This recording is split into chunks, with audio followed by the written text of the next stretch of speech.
Just 4 races remain as our road to the English capital takes one final swing. Incredible drama in the last round saw the championship lead switch into the hands of Pascal Wehrlein. Evans now sits 9 points off the top, but with 4 other drivers ready and waiting to challenge, this season is guaranteed to come down to the wire. You're listening to live and exclusive radio coverage of the ABBFA Formula E World Championship, Motorsport's premier all-electric single-seater racing category here on TalkSport 2 and the Formula E app. It's myself, Lewis McGlade, in the booth, a return of Saunders Carmichael Brown, who joins alongside me for round 14 of season 12 and the 36 laps of the first of our 2026 TDK Tokyo E-Prix. With everything to play for in the hunt for the 2026 World Championship, we go racing under the lights in Tokyo for the first time. A jumbled up grid order sees our top 2 in the championship racing well out of position in a circuit known to be problematic to pass at. Tight and technical, the Tokyo Street Circuit is well recognised for its high commitment corners, which end in drama if you get them wrong, especially in that final sector where turn 16 flies round to the left before dropping down the hill on the exit, pushing cars towards the barrier before a final chicane.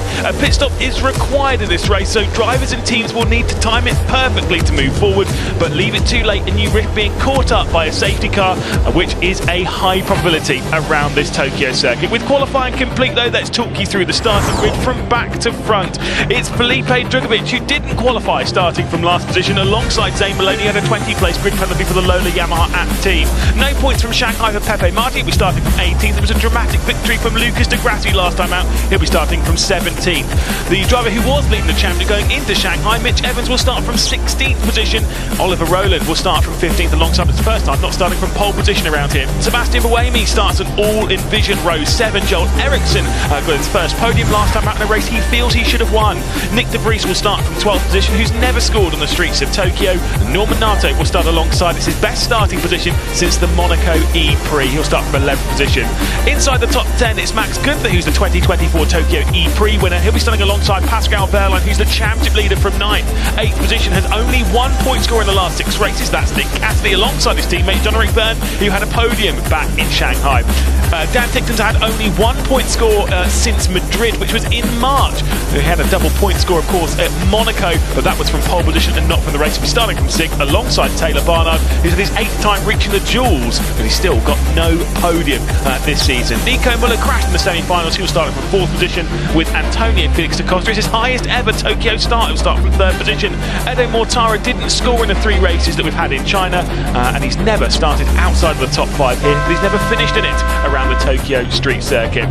That leaves one driver. It is Jake Dennis, who's had his 3rd pole position this season, and the 2 other poles he started from this season, he was able to take victory. The Andretti driver will start from the front. Saunders, great to have you back in the commentary booth, and great to have the lights on here at the Tokyo E-Prix. Looks absolutely fantastic. It really does, yeah. First of all, great to be back alongside you, Lewis. This is going to be a very exciting race. Tokyo always delivers at night time. It's a different spectacle. We have lots of narratives, championship narratives on the line here in the penultimate weekend of the season. A lot could be done this weekend. With Pascal Wehrlein missing out on getting pole position, obviously he's going to be starting from 9th position. That means that mathematically now the championship cannot be settled this weekend. It will go on to the streets of London, to the London E-Prix, which is obviously great to think. I mean, that's always the case in Formula E. It always goes down to the final weekend. What I mean by, you look down the order, we've only got 18 points between 3rd and 7th. So outside of that, there's a lot of work to be done this weekend to get into that top half of the standings. And there's this is a very difficult circuit to do it on. So it'll be interesting to see how people try it and get the most of it. Teams Championship wise as well, Jaguar TCS Racing lead the Teams Championship by just 6 points over Porsche. So expectations, there's going to be a lot to play for in all of that here in Tokyo. The drivers are doing their burnouts, they're moving their 2 rows forward and finding themselves in position. Very quickly, a pick for the race. Anyone standing out to you? I think it's Jake Dennis to lose. He, as you said quite rightly, every pole position he's had this season he's won. So he knows what to do, and this is a track that's very, very hard to overtake them. So get the strategy right, that's all it takes. Exactly. We've got 36 laps ahead of us. The 2026 TDK Tokyo E-Prix is about ready to go. It's Dennis from Mortara, from Da Costa, from Muller, Barnard, Tickton, Cassidy, Wehrlein, Gunther and Verne, the top 10. Top drivers in the championship out of order. Championship leader Pascal Wehrlein starts just from 9th. Second in the championship, Mitch Evans starts from 16th. We are ready to go racing, and we are racing racing here in Tokyo. Good start from Jake Dennis, who immediately comes up Edo Mortara. Antonio Felix da Costa looking to the outside of the opening corner before getting boxed in a little bit by Edo Mortara in the fight for the second position. But it is going to be Jake Dennis leading as they drop down the hill. A bit of an attack comes in from Nico Muller from fourth position as he looks to the outside of the Jaguar TCS Racing driver. Can't quite do it. It's left him vulnerable from Taylor Barnard, who's taking the black and gold of DS Penske, trying to get around the outside. But as they move their way through this opening sector, as everything tightens up through 7 and 8, these two left-handers, everything returns back to single file, and Jake Dennis got the conversion done perfectly. Yeah, pretty clean start from everyone so far on a circuit that we have seen many times in the future, kicking up some damage, kicking up some yellow flags early into the race. Let's see.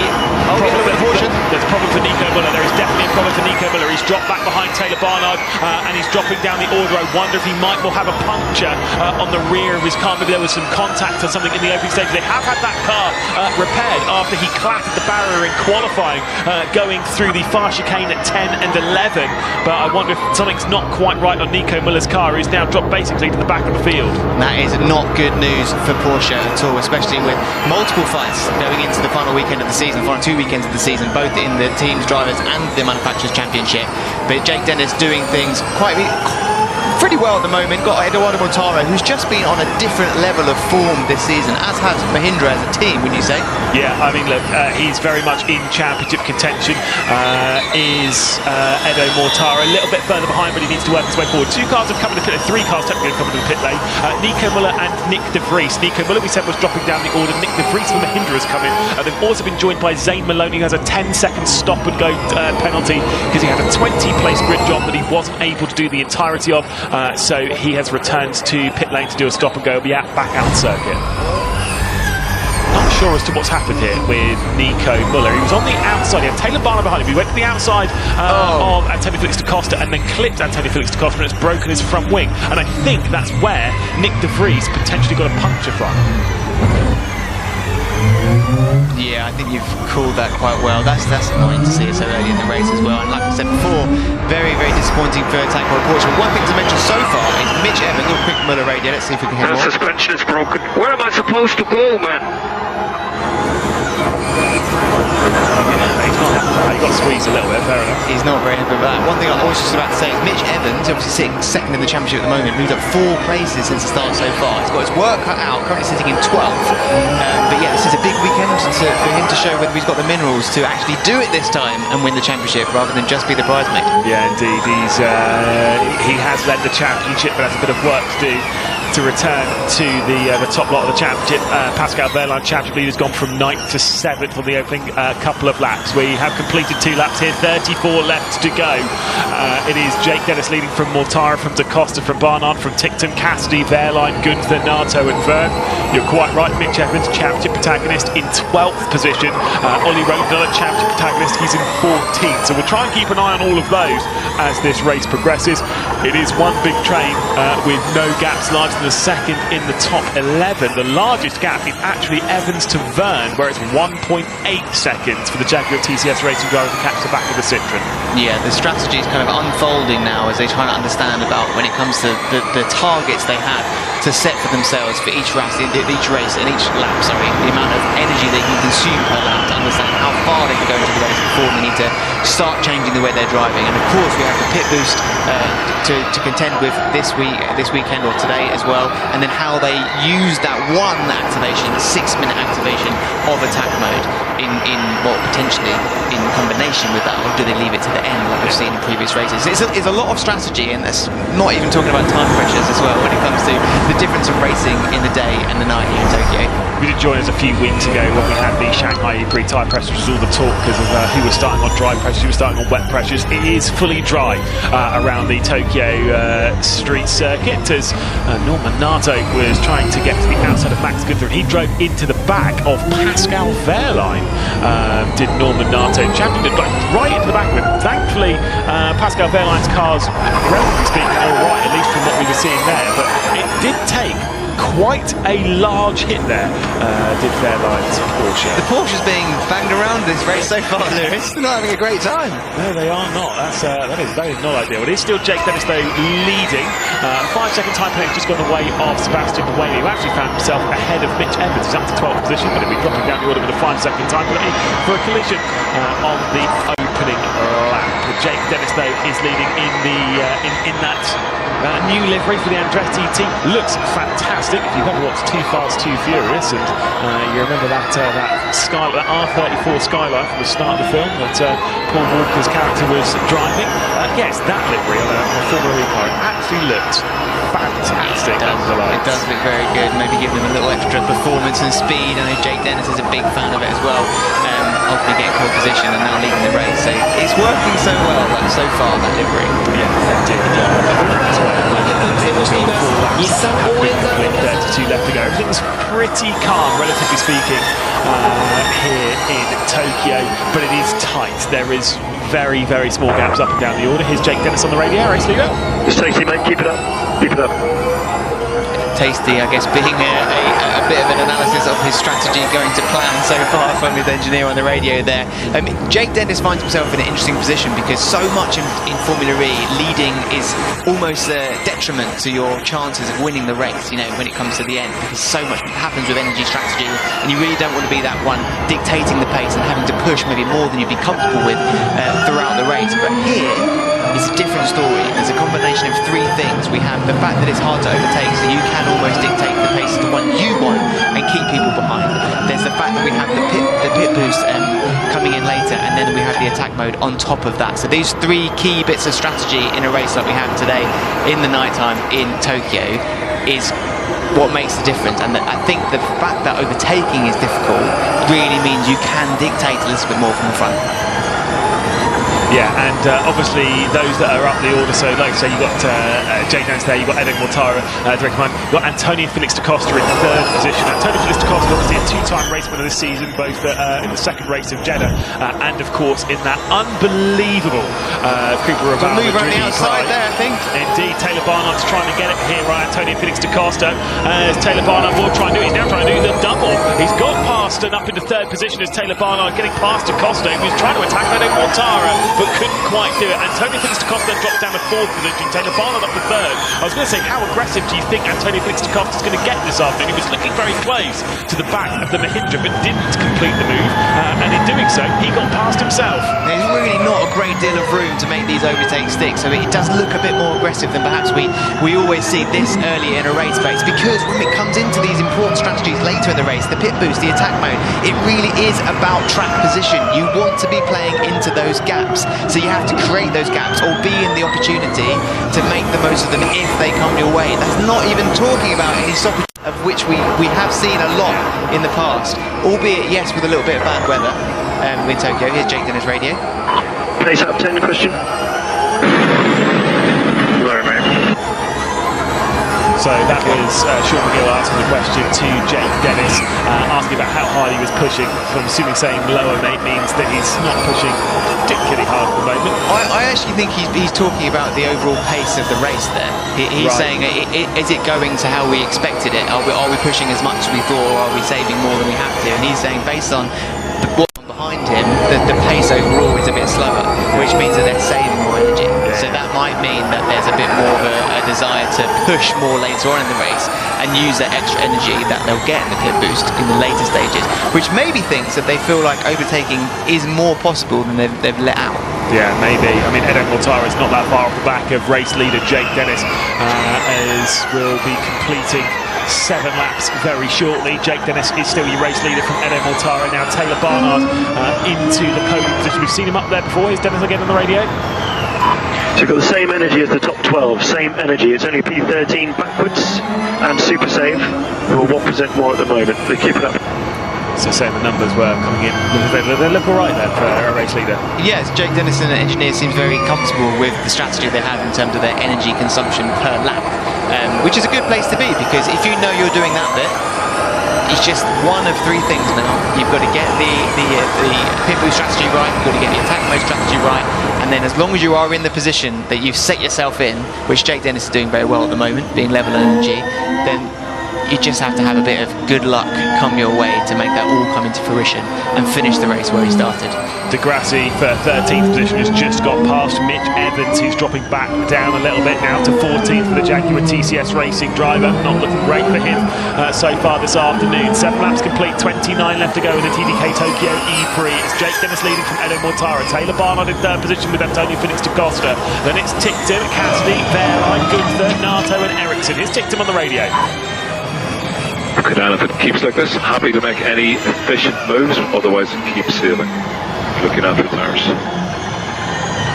And that's actually a good thing that we always talk about energy. Energy. It's one of the main things we talk about in Formula E. Tyre conservation is still a very big part of it. These tyres do the entirety of the 36 laps and obviously a little bit before as well. Yeah, they do. And I think it's different here as well with racing at night, is that they've tried to kind of understand that when it comes to tyre pressures, how they can be most efficient as well, get into the window and stay in the window as long as possible. As the track cools down later in the evening as the sun sets, they have a little bit more wiggle room, but it also means that they go too low, so usually we try and hit that perfect on a minimum amount in a normal afternoon racing. They go too low, they're going to find themselves a bit of understeer, they're going to find themselves in difficulty just with grip.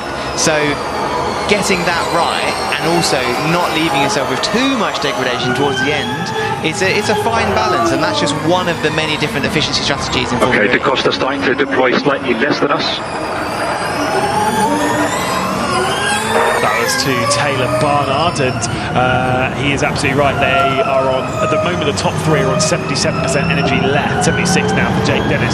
Antonio Felix da Costa is about 0.5% to a percent up on Taylor Barnard in 3rd position. So what they're saying there is, as much as Taylor Barnard's got through on Antonio Felix da Costa, he's obviously started to play the energy, the conservation game at the moment. Is da Costa behind? It's interesting seeing how close everybody is on energy remaining, because to me that suggests that there isn't anyone gunning for an early pit boost. Yeah. And we saw that actually in Tokyo last year with Van Dorn. They've almost played into the eventuality in the wet that there was going to be some sort of incident. So you could see him just rinsing through the energy to get into the amount they need to be at to enter pit boost really early in the race, and it paid off. He got the win, but it was raining. There was much higher chance of an incident and a yellow flag and stoppage than there is right now. So my assessment would be that there looks to be a lot of running of a similar pit boost strategy as things stand. Oh, if we go back to the outside, it's Dan Tictum as we head our way through the long left-hander at turn 4. Tictum's getting to the outside, almost making 3-1 as they come down to this awkward chicane where it goes from left, then back to right, then back to left again through the double left-handers at 7 and 8. Dan Tictum was trying to get his way past Taylor Barnard, who's recently been passed into the opening corner by Antonio Felix da Costa. Da Costa now moves up into 3rd position, Taylor Barnard in 4th, and Dan Tictum still remains in 5th position. That was a little bit crazy there, and it was almost a very unwise look from Dan Tictum, whose last appearance in a Formula E car was the Gen 4 car going up the Festival of Speed, the hill climb at Goodwood, which was great to see, and really gave it a kick. I mean, he was ragging that car. It's incredible. It's a beast, that car. I can't wait to see it on the circuits next season. Yeah, it's so fast. The acceleration is just kind of otherworldly, unheard of in any form of motorsport, really. So it's going to be great to see it on track. Yeah, can't use the words that Dan Tictum used to describe it because we pulled off the radio, but he was pretty excited. Here's Dennis again. Potential rain in 20 minutes. Potential rain 20 minutes. Wow. That is really put the cat amongst the pigeons, because rain on this circuit makes things incredibly difficult. Yeah, it was what obviously Stoffel Van Dorn was able to get victory in last season. We had 2 wet races here in Tokyo. I mean, you were there at the time. What was it like? I was there in my full poncho all day. It was great. It was really interesting. It's a great place to be, but yeah, it was miserable when it comes to the weather. But that it massively changes everything in Formula E. The wet, like we're talking about the tyres, they're all weather tyres, but that doesn't mean that they necessarily have the grip of, let's say, a full weather tyre like you get in another category. So yeah, the weather radar is probably on the screen of every single engineer in every garage down there to see what will happen, but yeah, it's going to change things dramatically if that is the case, and that will now probably affect the strategies of everyone. They're all going to be looking at how they can make the most of that. If there is a stoppage, that might play into now a bit more of a gamble strategy when it comes to, do we just wait for something to happen and then jump on pit boost when we can reduce the deficit of the time loss? Yeah, that's like what we can see now. And obviously, so here's the important bit, is they can't come into the pit lane whenever they see fit. There is a window.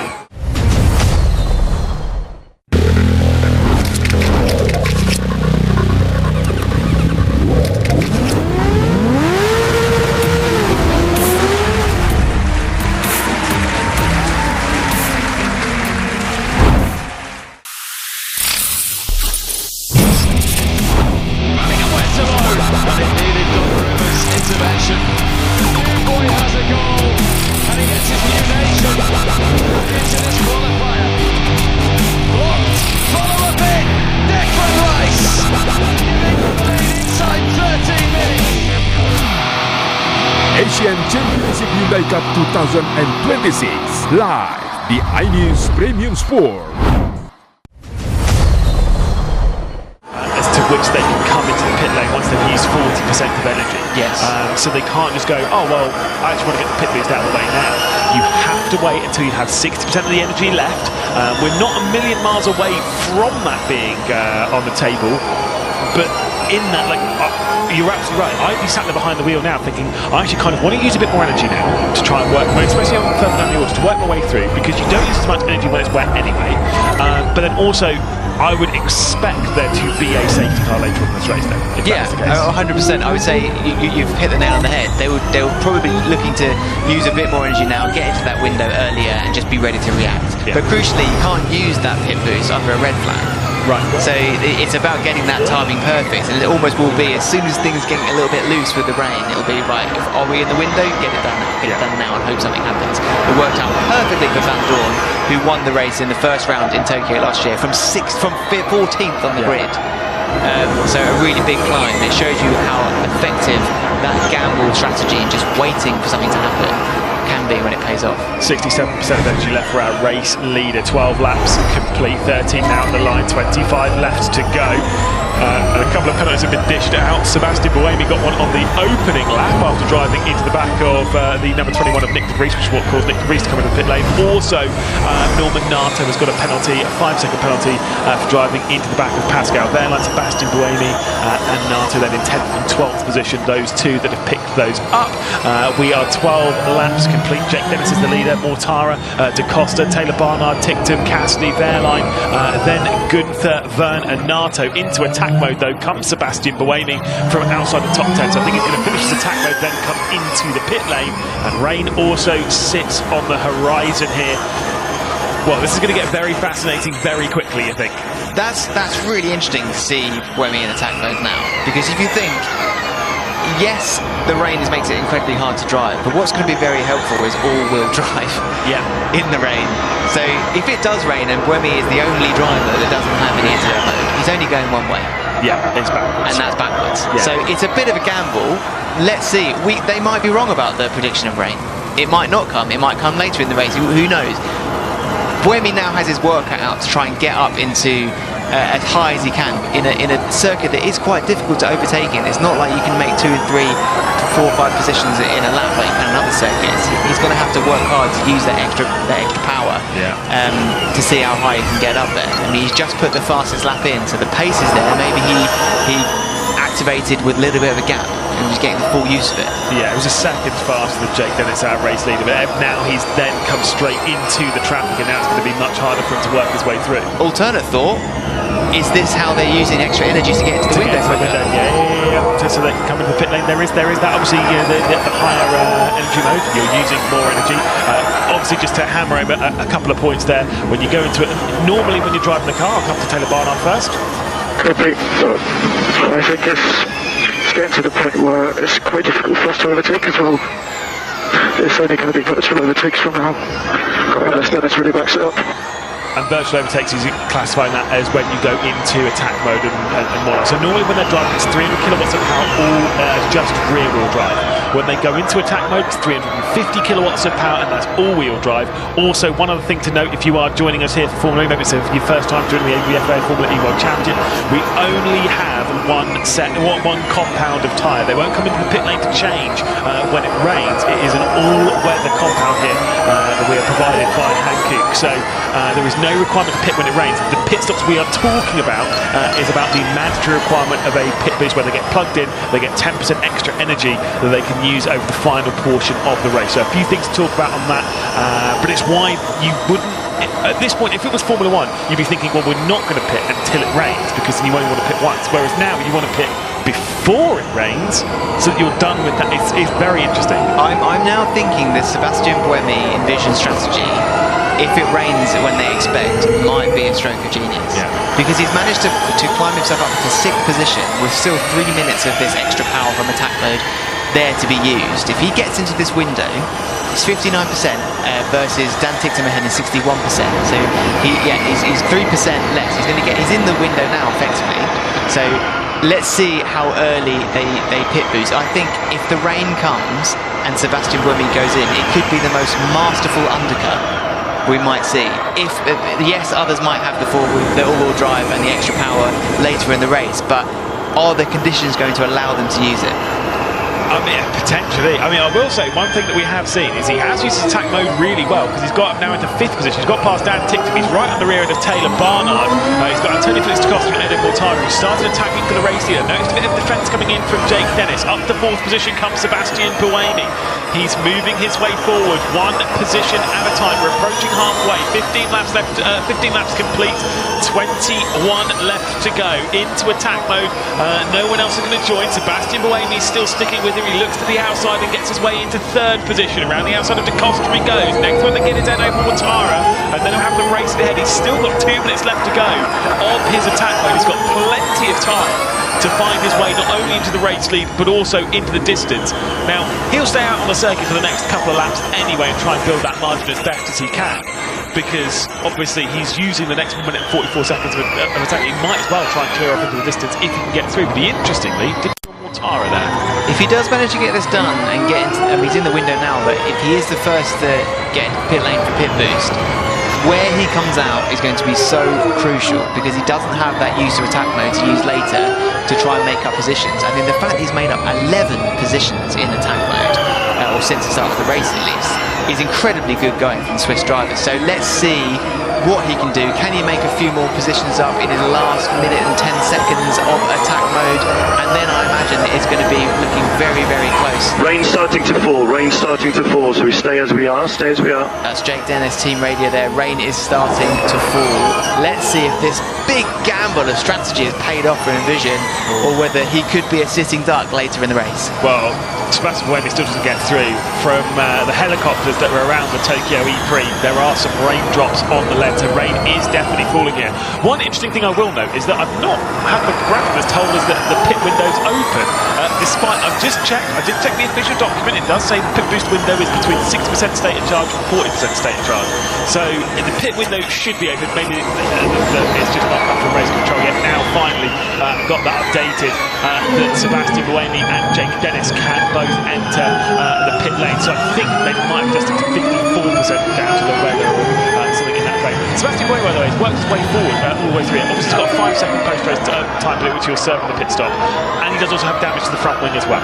Yes, true. There are 2 things working against him massively, and a bit of a chunk of the front wing falling off there for Sebastian Buemi as he finishes now attack mode. That's run out. He's in the window, as is Eduardo Mortara ahead of him, as is Maximilian Günther down in 9th position, as is Norman Nasser in 11th position. It could be an influx of people in the pit lane soon, or will wait for that rain to get a little bit heavier and try and minimise the deficit of the time lost in the pit lane. But I mean, yeah, that is also a very good point. Obviously, the speed on circuit will drop down. You have a mandatory amount of time you're in you're stopped for, which is 34 seconds. You have to be stopped for 34 seconds. So obviously, the slower the circuit runs, the less pain that pit stop causes. But also, when it starts raining, you're around everyone else when it starts raining. Whereas I kind of like the idea of pitting early and then being around no one. Absolutely. When it starts raining. The visibility will be almost undrivable on a circuit like this. It's so narrow, the water doesn't escape anywhere. You're just driving into a kind of a cloud of water. So that clean air in front of you is going to be so pivotal. Yeah. Halfway through the TDK Tokyo E-Prix, Jake Dennis is your race leader, Sebastian Buemi, Eden Mortara, Antonio Felix da Costa, Taylor Barnard, the top 5. Dan Ticktum runs in 6th. Behind that though is race leader Jake Dennis. We'll take energy. 786. Well done, mate. Just keep it up, keep it up. That doesn't sound to me like anyone that's will be in the pit lane anytime soon. No, but there are a couple of cars coming into the pit lane. Did just see Max Gunther and Jean-Eric Byrne come in. Sorry, Dan Tipton and Nick Castor came in the pit lane along with Gunther, along with Nato, along with Ericsson as well. So 5 cars have come into the pit lane further towards the back. Interestingly enough, we'll see where they end up, not only on the circuit, when they come out compared to the others once they come in. But yeah, very interesting that 5 cars came in at the same time. You're right, it's a bit of an influx. Yeah, that's Oh, there's been a crash. Pascal Wehrlein's just tried launching on down the inside of his own teammate, Antonio Felix da Costa, who's just been pushed out into the barrier. It was going through the awkward turns 6, 7 and 8, and he was down the inside. Pascal Wehrlein's got damage on his car. The championship leader is dropping down the order. He's managed to stay on the circuit, but the front wing is damaged. He left it halfway down the inside of the Portuguese driver, and the pair of them have come together. Thankfully, Da Costa's managed to get going again, but that bit of damage on Pascal Wehrlein's car doesn't look good. Are the FIA going to be looking at that as potentially a forced pit? Let's see. His car's slow anyway. It's very slow, yeah.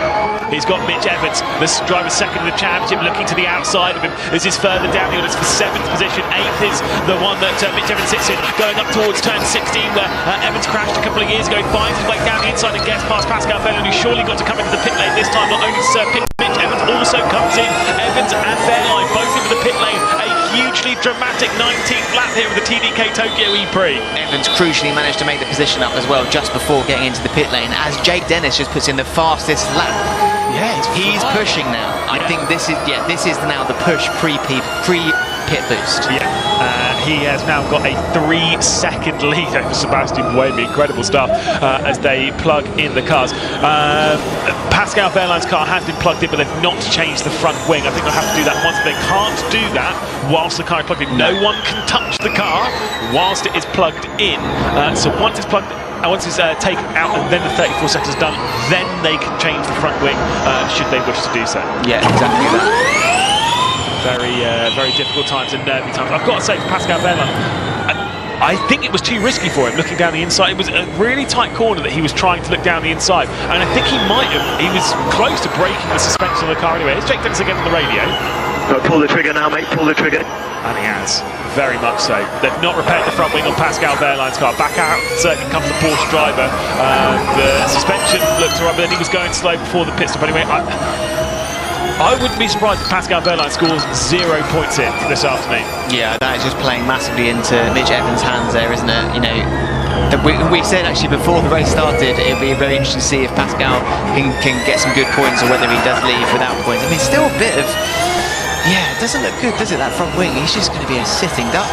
Yeah, and it's like grinding on the road where it's broken off a little bit and it's bending down. It's grinding on the floor a little bit on the right-hand side. It looks like that piece might go off. I agree with you. I think that piece is maybe a little bit too large. If I was race control, that is borderline a black and orange flag, which is the mechanical flag, meaning you've got to return to pit lane and get some repairs on the car. It is now under investigation for race control. That's another thing. I consider that being a penalty for Pascal Wehrlein, because as much as he can say that his old teammate Antonio Felix da Costa squeezed him a little bit, he wasn't fully alongside, and he did push da Costa out the wall.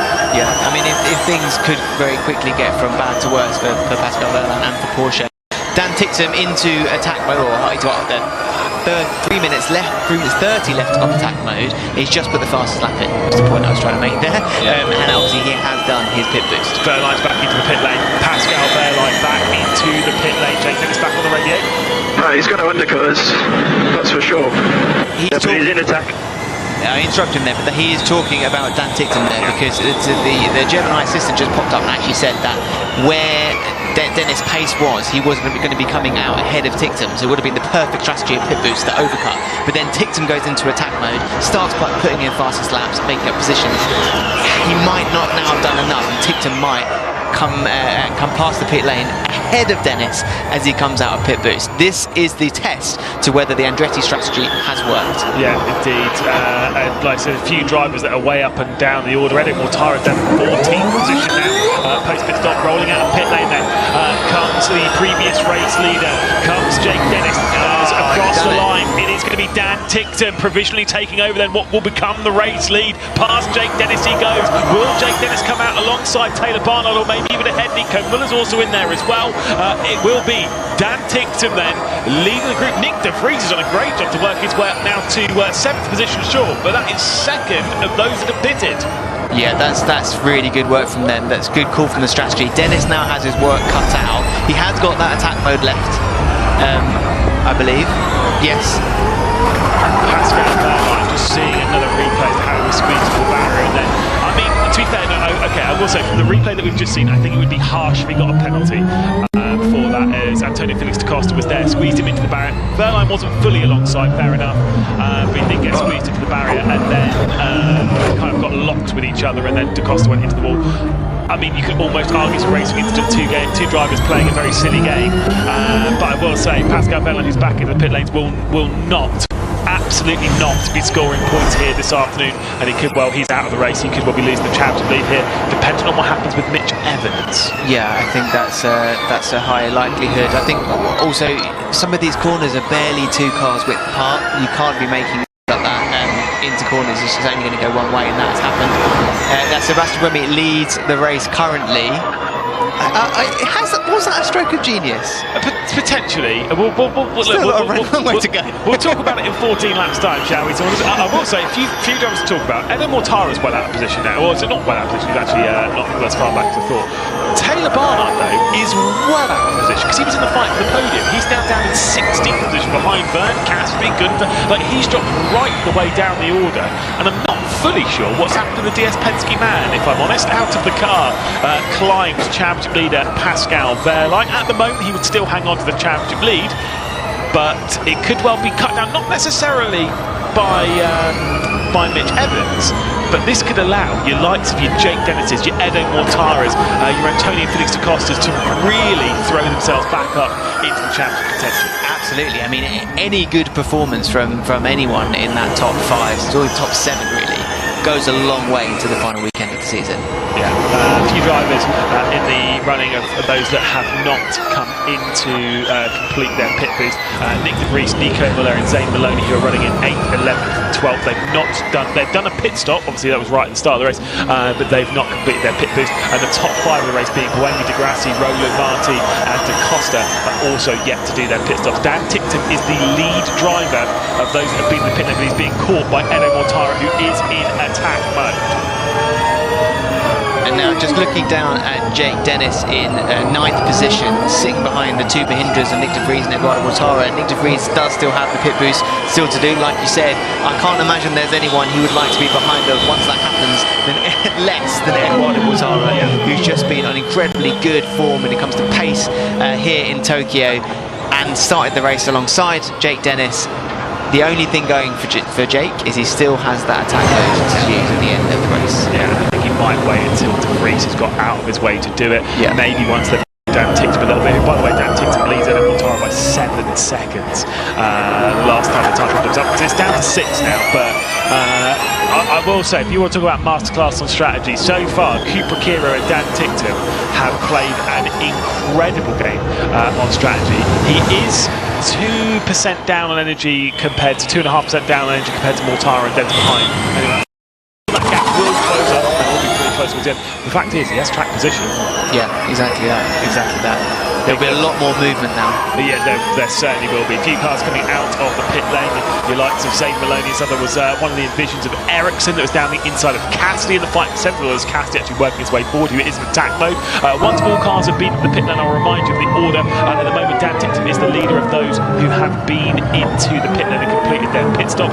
Ollie Rowland is the leader of those still out on the circuit, although as I say that, he brings himself and Pepe Marti, 1st and 2nd, into the pit lane, and Dan Tickton will be allowed to retake over the race leader. Remember when you and I were in the comedy booth last year for the Jakarta E-Prix, and Dan Tickton took that epic first victory when his back was against the wall, and it gave him so much hope going into the next season, and this season, which is the next season from that point, has not gone amazingly for him. Not at all. Surprisingly so as well, because you know the performances that talk of the devil, Dan Tickton Team Radio. Should I try and save to them so that when I need to defend? Max pace for this target. Max pace for this. That's interesting. So what he's asking is, should he basically back himself up, save a load of energy, let them catch up, and then as soon as they're there, well, he's got the energy to defend from them. I mean, he's been told, no, go as fast as you can by hitting the target of the current second. Yeah, I mean, this is where I think Dan Tickton and the Kuka have their work cut out now, because it's not necessarily the strongest part of his racing. I think when it comes to leading with energy management, we've seen him have pole positions, we've seen him at the front of the pack on multiple occasions, but staying there when there is still 10 laps to go is a real challenge for someone like Tickton. I think it's not something he's had to do too much, and every time he has done it, he has struggled a bit. Often where he has had good podiums or wins, they've come in the final few laps, whereas now 10 laps of people, some of them have attack mode yet to come when it comes towards the end. Yeah, it's going to be a battle. Yeah, although I will say some of the cars that are directly behind him are in attack mode at present. Dan Tickton then is your race leader with 11 laps to go. Here's Dennis on the radio, and I'll go through the order. Keep the pace up, keep the pace up. We need to cover Cassidy, gap 2.2. Offsets are looking good. To be clear, they didn't cover Cassidy. Cassidy is ahead of Dennis. The current order with 11 laps to go is Dan Tickton leading from Edo Mortara, Nick Cassidy in third position in attack mode, closing up to the back of Edo Mortara. Jake Dennis sits in fourth position directly behind with 3 minutes and 50 seconds left to go.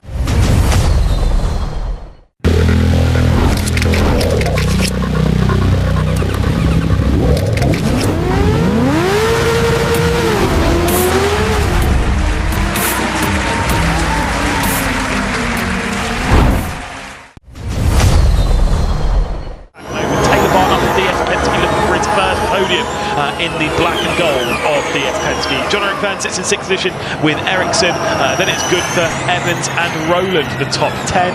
Nico Muller, Pascal Wehrlein is coming back into the car, so they're getting that one sent back out. I wonder if that's if they get a penalty, is to maybe avoid it if they're expecting one, or maybe see them pull out, or they go back. It's a very good question. Yeah, we'll have to kind of wait to hear more about that. That's an interesting one, but go on. Oh, that was a really good attack, by the way, just from Mitch Evans. Cassie's on the radio first. P1 is 2 bottom gone. Cassidy is going on the attack. He looks to the outside of Edo Mortara onto the brakes into the chicane at 10 and 11. What I was going to say is Evans had a perfect attack mode because he's coming from 9th position and he's come out of attack mode directly ahead of Ollie Rowland, who's got clean air directly ahead of him.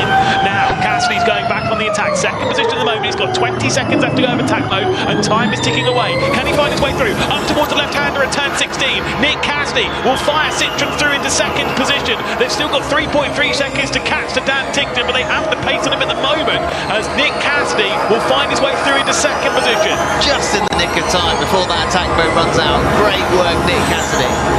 Into 3rd position then comes Jake Dennis. He's also down the inside of Edo Mortara and has made short work of the Mahindra driver. Up into 3rd for Andretti, and he's got 2 minutes and 20 seconds left to go of attack mode. The 2 previous times this season where Jake Dennis has started from pole position, he has relinquished the race lead through the midpoint of the race and still come back to be victorious. Can he do the exact same thing here today? I think Dan Tickton's a bit of a sitting duck in the league at the moment when it comes to energy. Nick Cassidy does not have attack mode left.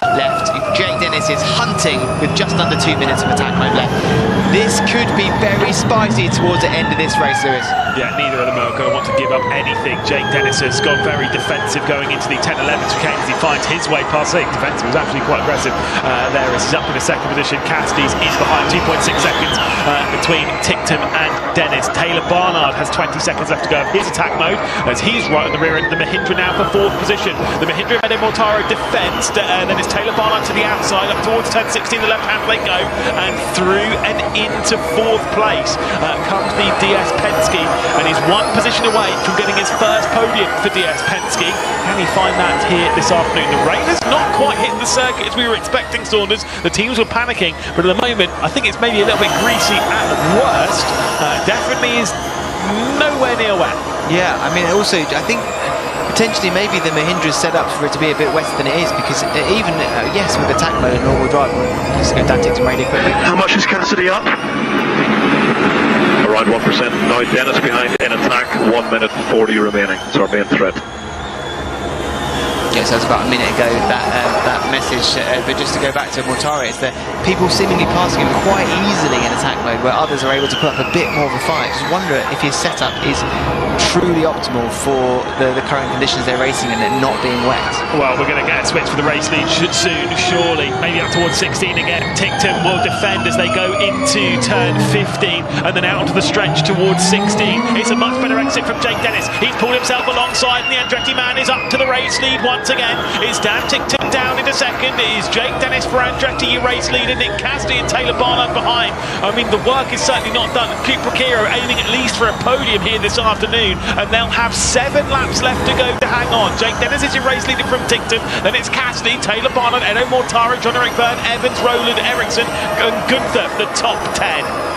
Yeah, that strategy has paid off incredibly well for Jake Dennis and the Andretti team. They needed to find patience and trust the process, but they have trusted it, and it's worked so far. Now, just 6 laps to hold that position and have another win. And that win would fire him back into championship contention. At the moment, he sits at 32 points off. Sorry, it would actually be 29 points off championship leader Pascal Wehrlein, who's not scoring any points. He will jump his way up to second in the championship, and just 4 points off. He started the Gen 3 era with a championship win. Could he be ending one as well? It would be spectacular for him and the team, wouldn't it? On what has been a very positive weekend so far. Just looking at energy, Taylor Barnard is about 2% down on Cassidy ahead of him, and Mortara behind him, so he's definitely got some work cut out for the rest of this race. And Mitch Evans, with a minute and a half of attack mode left, up to 7th position. He's done incredibly well. How many more positions can he make to keep that championship dream alive? It's a real recovery drive here from Mitch Evans, and he is now on the radio for us. There's still 2% more energy than all cars ahead. 2%, and with a minute of attack mode remaining, we could see Mitch Evans fly up the order. Is there a podium on the card for him? He runs in 6th position. He's got a minute left to go of his attack mode. He's on the back of Edo Mortara now, and he'll be very close to the rear end of him. The podium's not that far ahead of him. In fact, he's got just 3 cars, and they're all right in his line of sight. He's got Edo Mortara, then Taylor Barnard, then Nick Cassidy. I think he'll at least be able to get past Edo Mortara and into the top 5, and that will allow him to retake over the championship lead. The 10 points for 5th place will find him atop the championship table once again. Big slide from Edo Mortara. Now firing his way, looking to the outside, going through the 10-length chicane. Mitch Evans is getting aggressive. He's going to back out of that one. That was not a wise move to try it there. It's far too narrow at this point of the circuit as they work their way through the chicane, and then the left-hander at 12. It then S's its way down towards 15, where once again Evans is looking to the outside. It's that run-up of 15 down towards 16, where all those drivers in attack mode have been able to find their way through. And on this occasion, it will be the Kiwi back down the inside of Edo Mortara and up into the top 5. Brilliant stuff from the Jaguar TCS Racing driver. Couldn't keep him at bay on that long straight, but on the few corners before then, Mortara was making his car about 10 foot wide, stopping Mitch Evans make that move. But it's been done with 5 seconds left. He's got Taylor Barnard, who's down on energy. Now this is pure out racing. No advantage of extra power. Let's see what Mitch Evans can do. I found this race very entertaining, I will say. 5 laps left to go, and there's a lot to play for, and Mitch Evans has, on our provisional standings, taken over the championship lead once again by just a single point over Pascal Wehrlein. A reminder that will be a 1-point lead with 3 races left to go to find our 2026 World Champion. It is Nick Cassidy just at the moment hanging on to 3rd position, but now they have Taylor Barnard and Mitch Evans in tow. We've got 5 laps to decide it. Half a second as well separates the race lead. Ticton's definitely not out of it yet. Please advise Dennis to not fight. Don't want to bring the others back, I don't care. Tell them to not fight. That tells me that Ticton is not trying to win this race. He's trying to get the 18 points for 2nd spot. He's trying to get the podium. He's sat there thinking, right, the more that I fight you, the more that we're going to bring all those in, and I'm not going to get a top 5, let alone a podium. Whereas if you just run your pace, you're going to get a victory. You're going to get the championship, get yourself back involved in the championship. That's all good. I actually think that is really smart from Dan Ticton. Very smart, and with, without causing any offence to Dan Ticton, not necessarily the response I would expect from him. Right. But again, maybe a sign of more maturity in the game, a bit more experience in Formula E, and understands, it's been a tricky season that we've talked about so far. This is a really good opportunity to get those points for him and the team. And yeah, why would you risk that? And obviously at this point in the season, we're all talking about contracts and stuff. Here's Tictum again on the radio. We have relayed your message. Lovely. There we go. Music to Jake Dennis' ears a lot of the way as well. Yeah, he'll just be like, oh, sweet, I'll drive this one to victory, no worries. In what has become it's a very chromed car, is Jake Dennis, but it's become very dirty with all the bugs and rubber and all that is picked up around the circuit. But yeah, for Dan Tictum, he's obviously fighting for a second position here. He'd love a podium. It would be his first podium of the season. He has had the double pole back in Monaco, but it's been a very difficult season, and in a season where he is fighting for a contract he wants to drive, obviously in Formula E next season in Gen 4, but at the moment I don't think that's particularly locked down. Where a podium here, podiums over the next few races, maybe it does open up the opportunity for him to get a big drive. Yeah, the same for a few drivers on the grid. I think we're looking into the future of Formula E. It's probably the most exciting time we've had in the championship with Gen 4 and Horizon sort of locations and circuits, number of races coming next season. There's so much to be looking forward to. Every driver on the grid wants to be in a position to race. It's raining. And now stay on the boil. Stay on the boil. rain You're all good. falls. Yeah, I said that there were some bugs and rubber on his car. Clearly there's plenty of rain on it as well, and Jake Dennis is going to feel the pressure not only of the driver behind, who says he's not going to go for a fight. This is Dan Tictum after all. I would still be sat there in the car thinking, last lap he's going to go for something surely. But Jake Dennis is your race leader. We've got 2 laps left to go at the line. It's Dennis from Tictum, from Cassidy, from Taylor Barnard, from Evans, then Mortara, Verne, Roland, Marty and Gunther, the top 10 at the moment. Not long left. It's worth noting, we're not talking about, it's not torrential rain here. There is rain on the circuit, it's coming down, but it's not necessarily like a downpour. So, here's Dennis with an update. No danger from being struck. No danger from being struck. I think that's maybe a repeat of the message that Tictum asked to be passed on earlier.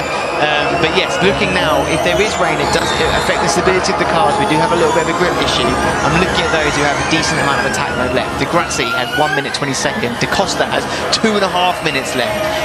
Nasso, there's 5, 6, 7 drivers now in attack mode. Yes, they are 10 and below in the grid order, but that could very much be 10 above with that extra grip if it is way out there. Yeah, and I will say the 2-second gap back from Tictum to Cassidy is roughly holding at the moment. Evans is getting aggressive here. He's got 2% more than Taylor Barnard. I don't know if he's got the time to use it. We've only got a lap and a bit left to go here in the TDK Tokyo E-Prix, but he is going to try him. This is for his championship. He would be the championship leader with his current result, but I don't think he can risk anything too major. With the 10 points from where he started in this race, he would have grabbed before the race started. I think he's trying on Taylor Barnard going up towards the 10-11 chicane, because Barnard's dropped off the back of Nick Cassidy by about 1 second. So the fight for third may seem to be over, and the Citroen driver's turned it up to 11 as he tries to charge his way back up to the top 2. 1 lap left to go at the line. We've got a few corners to tick off here before we get there. Taylor Barnard is just hanging on to 4th. Yeah, and then the real questions have to be asked where the strategy hasn't gone well. Eduardo Mortara currently sitting in 6th position. Antonio Felix da Costa, yes, with a bit of attack mode left, but currently in 10th position. These are people in the first few rows of the grid at the start of the race. That hasn't gone to plan for those guys. Definitely not. Dan Tictum is still close. I wonder if it'll be sat in the head that he's got to challenge a little bit. I mean, surely you would be expecting Dan Tictum. I know he said don't worry about it, but surely he's got to challenge. Here he is on the radio. Yeah, we copy your message.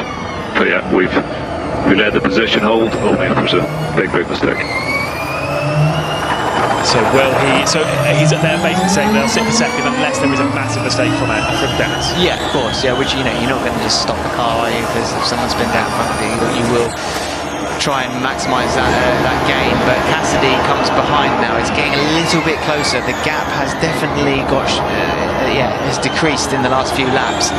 With Cassidy behind, Evans now moves up to fourth position. 2% left on a final lap. Maybe there's one more position. It's a bit of an ask. I think it's too much of an ask. But what he's done so far has done wonders for his championship. Oh, there is a look to the inside. Dan Tictum's going to do it. Dan Tictum sending it in turn 16.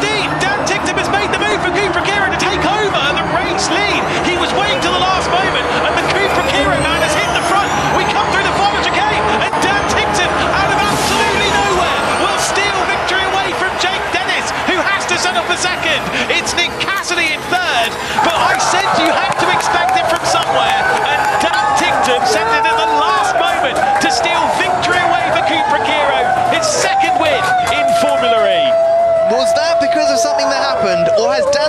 just done the ultimate bluff.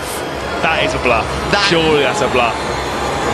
Wow, I'm honestly, I'm short of words. And I think so it will be Roger Griffiths for Andretti, the team principal. That will be a very stern conversation happening between those two teams who race with the same powertrain, let's not forget. Well, for the next few races they do. Obviously for next season, it's already been announced that Andretti will be powered by Nissan next season. I don't know how I feel about that. I told you, I did say, like, you've got to expect Dan Ticktum to go on the attack. And Dan Ticktum, it's Katie here in commentary. You have shocked everyone in the last lap here in the commentary box. How did you do that? No, very good. Thank you. Well, I think obviously we did a bit of a different strategy to most around, and the pit window was really where we gained the time. I thought we might have used a little bit too much, but no, then Dennis was ahead of me for 6 or 7 laps, 6, 7, and I sort of saved a little bit behind him. So on the penultimate lap he was pushing a bit more than I thought he would, so just sort of saved a bit and was able to push flat out on that straight down into turn 16. So yeah, I kind of wasn't expecting it, but I was ready for it, if that makes sense. So yeah, very happy. A huge congratulations for such a big win here today. Thank you very much. Not talking about the radio message there, is he, at all, in the claim that he wasn't going to be making a move on Jake Dennis, which of course is exactly what he did. I say you've got to accept it at this point in the race. Like, Dan Ticktum's looking for a win. Yes, of course, Jake Dennis has helped him out there, but the thing is, they both worked in each other. Dan Ticktum sat behind him and said, "Look, I'm not going to attack you for a little bit because I don't want to be caught by these lot." Last lap of the race, obviously you're going to go for, they're all racing drivers. It's crazy. Yeah. It would be absolutely crazy for Andretti to think that he wouldn't have tried something. Yeah. That, in my opinion, would be mental. And let's be honest, it's not exactly like as if he's looking for an Andretti seat next season. They're all locked in. I think the thing that strikes me is that that is obviously something we can expect in any form of racing, but I think it goes one step further when you make the team radio specific message. You know, like, you can expect that he might sit behind and say, you know what, this is a good position, and then make a move at the end if he's got more energy, he has the opportunity to. But saying on the radio, that's not what we're going to do, and then doing it with a team that share the same powertrain. Yeah. And there's been a bit of history between the two drivers.